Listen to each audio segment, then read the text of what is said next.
안녕하십니까, 우짜입니다. 이번 이야기는 서구 민주주의 국가는 언제까지 전쟁을 벌일 수 있을까? 입니다. 그럼 보시죠. 서구 민주주의는 이상적인 정치 체제가 아닙니다.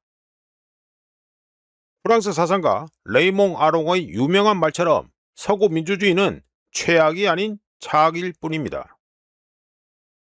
미국 행정부와 이란 지도부가 전쟁 종식을 위한 협상에서 서로 동떨어진 이야기를 주고받는 2026년 6월 지금 또 다른 질문을 던져야 합니다.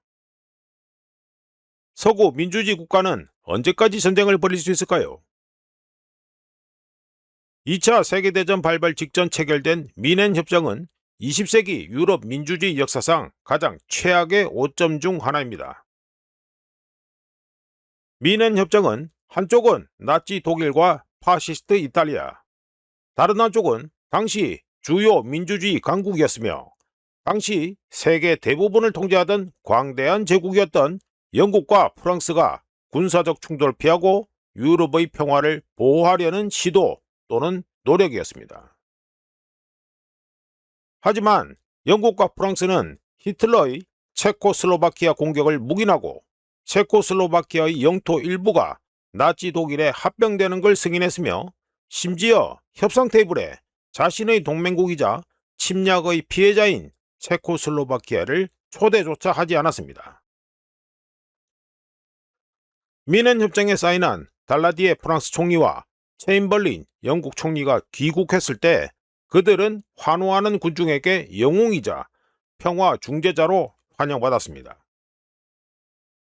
물론 그들이 평화를 확보한 것은 아니어서 1938년 9월 30일에 미넨 협정이 체결되고 1년 뒤인 1939년 9월 1일 히틀러는 폴란드를 침공해 2차 세계대전을 일으켰고 이는 곧 상상할 수 없는 파괴가 유럽 대륙을 휩쓸고 7천만 명 이상이 목숨을 잃었으며 히로시마와 나가사키에 원자 폭탄이 투하되는 역사상 가장 참혹한 전쟁이 되었습니다.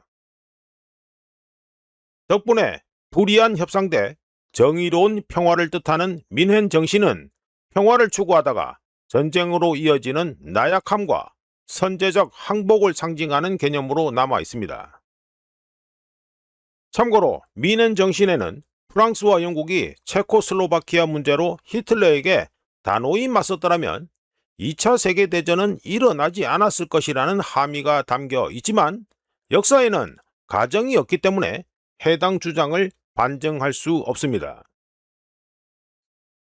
시간이 흘러 유럽 대륙은 2022년 겨울 푸틴의 우크라이나 침공에 대한 민주주의 유럽의 대응 실패 이후 미넨 정신이라는 표현을 되살려냈습니다.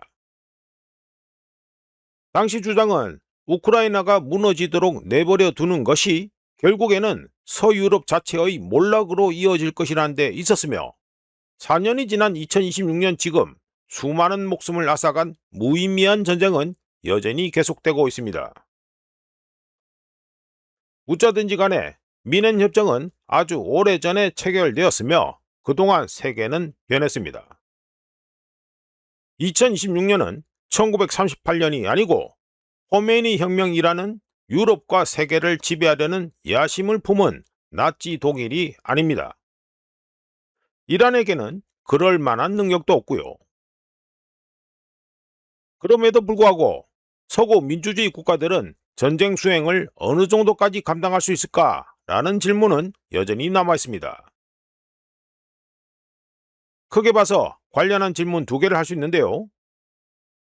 첫 번째, 이란 최고 지도자와 많은 이란 정권 고위 인사들이 사망하고 군사 및 산업 기반 시설에 막대한 피해를 입힌 미국과 이스라엘 공격이 3개월 동안 이어진 후에도 유지되고 있는 이란의 인내심은 어떻게 설명될 수 있을까요?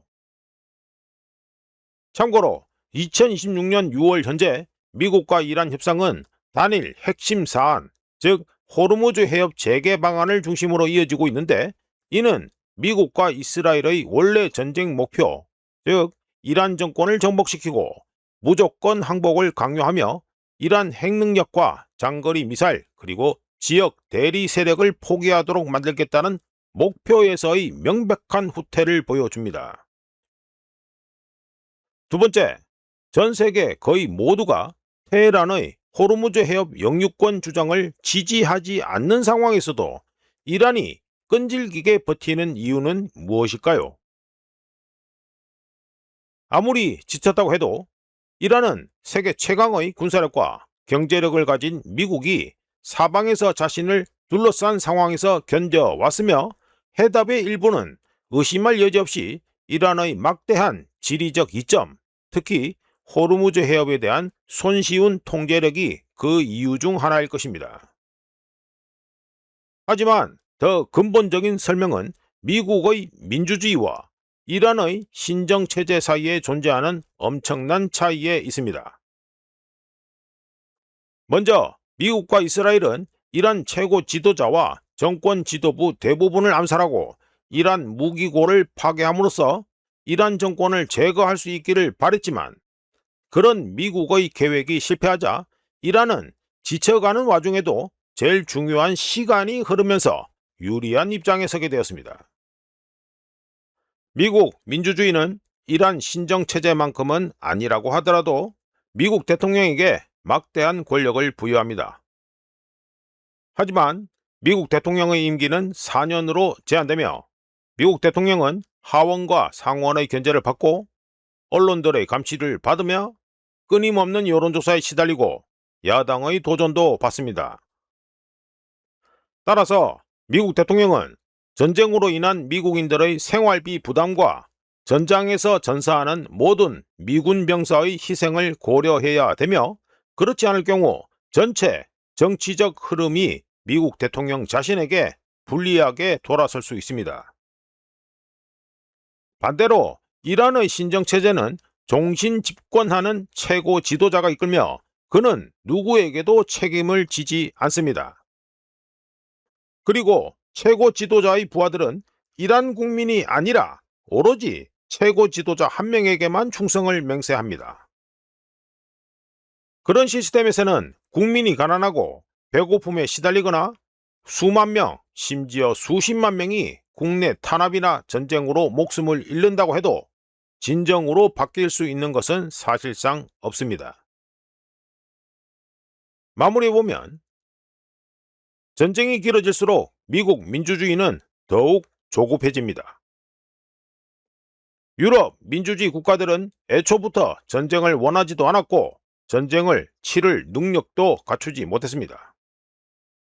그럼에도 불구하고 우크라이나 전쟁은 끝날 기미가 보이지 않습니다. 지금까지 서구 민주주의 국가는 언제까지 전쟁을 벌일 수 있을까? 였습니다. 구독, 좋아요, 그리고 회원가입 감사합니다. 다른 이야기로 또 찾아뵙겠습니다.